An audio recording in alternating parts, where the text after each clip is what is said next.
के बाद एक कई मिसाइल फायर करता है।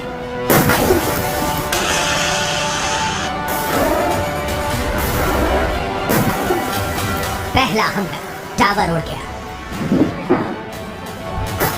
दूसरा हमला, रेडार तबाह हो गया।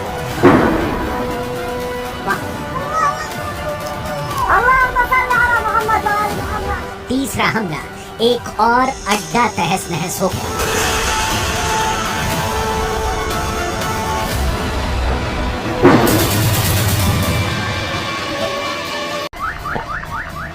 दुनिया के सबसे खतरनाक बॉर्डर्स में से एक।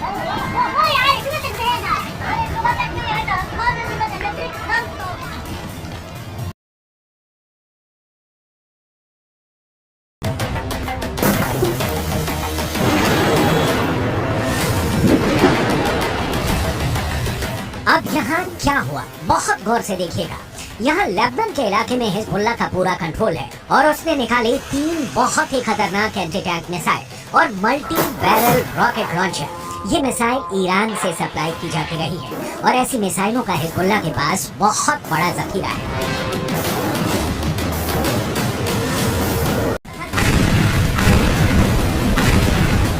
तीनों मिसाइल बहुत ही घातक हैं और जिस तरह से इन्होंने इजराइल के अड्डे उड़ाए हैं उससे ये बात साबित हो जाती है।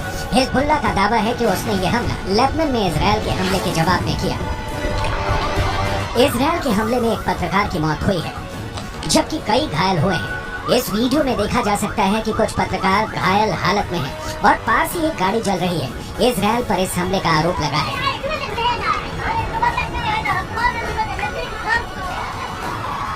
अब लेबनान में इस मर्डर को लेकर इजराइल को लेकर बहुत गुस्सा फैल चुका है।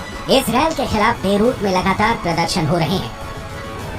इसी को देखते हुए अब हिजबुल्लाह ने क्या किया है वो बहुत गौर से देखिएगा।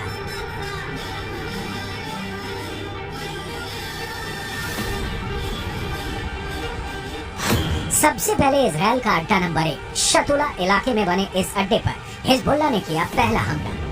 हिजबुल्लाह ने कॉर्नेट मिसाइल से अटैक किया जो सीधा जाकर इजराइल का एक टावर उड़ा देती है।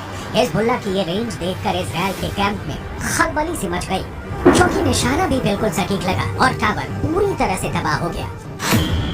इसके बाद टारगेट बना इजराइल का अड्डा नंबर 2। ये भी शतुला इलाके में है और यहाँ हिजबुल्लाह ने किया दूसरा हमला।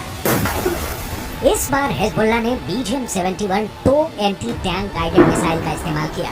अमेरिका में बनी यह मिसाइल इतनी सटीक है कि इसने ठीक रेडार स्टेशन को तबाह किया। ऐसा निशाना देखकर कोई भी दुश्मन डर जाएगा। इसके बाद टारगेट बना इजराइल का अड्डा नंबर 3। ये भी शतुला इलाके के करीब है और यहाँ हिजबुल्लाह ने किया तीसरा हमला।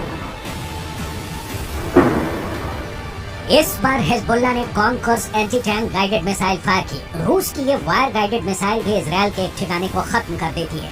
इसके बाद चौथे और 5वें अड्डे पर भी हिजबुल्लाह अपनी बाकी मिसाइलों और मल्टी बैरल रॉकेट लॉन्चर से हमला करता है और उनका भी वही हश्र होता है जो बाकी अड्डों का हुआ है। हिजबुल्लाह का दावा है कि इन हमलों में इजराइल को भारी नुकसान हुआ है और उसके कई सैनिक भी मारे गए हैं। समझ लीजिए कि इस वक्त इजराइल और लेबनान के बॉर्डर पर आग लगी हुई है और ये सब कब युद्ध को 10 गुना भड़का सकते हैं इसके बारे में दुनिया में सिर्फ 4 लोग जानते हैं।